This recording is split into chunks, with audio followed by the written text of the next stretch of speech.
જય ભીમ જય ભારત. હવે આપણા જિલ્લા દલિત સમાજ પ્રમુખ શ્રી કે વાઘેલા અને આપણા દલિતોના આગેવાનો અત્યારે રાતના 1:30 વાગ્યો છે.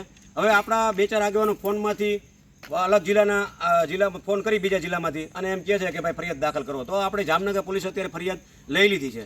બરાબર, ફરિયાદ તો આ પરમ દિવસે લેતા હતા પોલીસ અને દ્વારકાએ લેતી હતી, પણ આપણી ગણતરી દલિત સમાજની આપણા યુવાનોની અમુક માણસોની માંગણી એવી હતી, એ બધેને વ્યક્તિગત કહેવા જવાનું ન હોય કે બીજા જિલ્લામાં ફરિયાદ દાખલ કરીએ તો એ આરોપી એ કોર્ટમાં ધક્કા ખાય. પણ અમુકને વિઘ્ન સંતોષી માણસો હોય કે જેને આપણે જો કે મારી પાસે ટિકટોક કે મારી પાસે કોઈ યુટ્યુબ છે ને આપણે કોઈને નીચા પડવાનું નથી કરતા, પણ ધરાર જબરજસ્તી દબાણ કરી ઓલું કરવું. ફરિયાદ લેતા હતા, દ્વારકાએ લેતા હતા, જિલ્લા જામનગર લેતા હતા. અને પેલી ફરિયાદ પેલો પ્રાયોરિટી અહીં જામનગરની મારી પાસે પુરાવા પણ છે. આરોપીને મેં પણ ગોઈતો છે, આરોપીના ભાઈને મેં પણ ઉપાડ્યો છે ને એ આરોપીનો વિડીયો રાતે 9:43 મેં મંગાવ્યો. એ આરોપી મને રૂબરૂ નથી મળ્યો. આરોપીનો ભાઈ મારે વાત થઈ છે અને દ્વારકાની એલસીબીની પણ આભાર છે કે એને મદદ કરી હતી અને માફીનો વિડીયો લીધો હતો. માફી આપવી કંઈ મારો કોઈ હું એક નથી, સમજ સમાજ છે. માફી આપવાની જ નથી, એને મૂકવાનો હતો. પણ બીજા જિલ્લામાં ફરિયાદ કરવી હતી. પણ આ વાદ વિવાદના હિસાબે ફૂલ પ્રેશર એના હિસાબે આજે જામનગર એસપી સાહેબે કહી અને આપણા સીટીસીમાં ફરિયાદ મારા નામની ફરિયાદ કરી છે. અત્યારે હું ફરિયાદી ક્યાંય થતો નથી,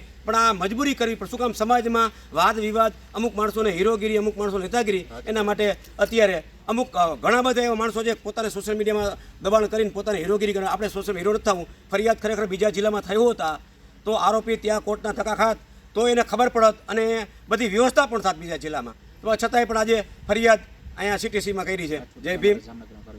અને છતાં ના છૂટકે અમારે જામનગરમાં ફરિયાદ કરી, છતાંય જય ભીમ. આ ખાલી જાણ કરી રાતના 1:30 વાગ્યો છે. આ ફરજિયાત ફરિયાદ કરવી પડે છે.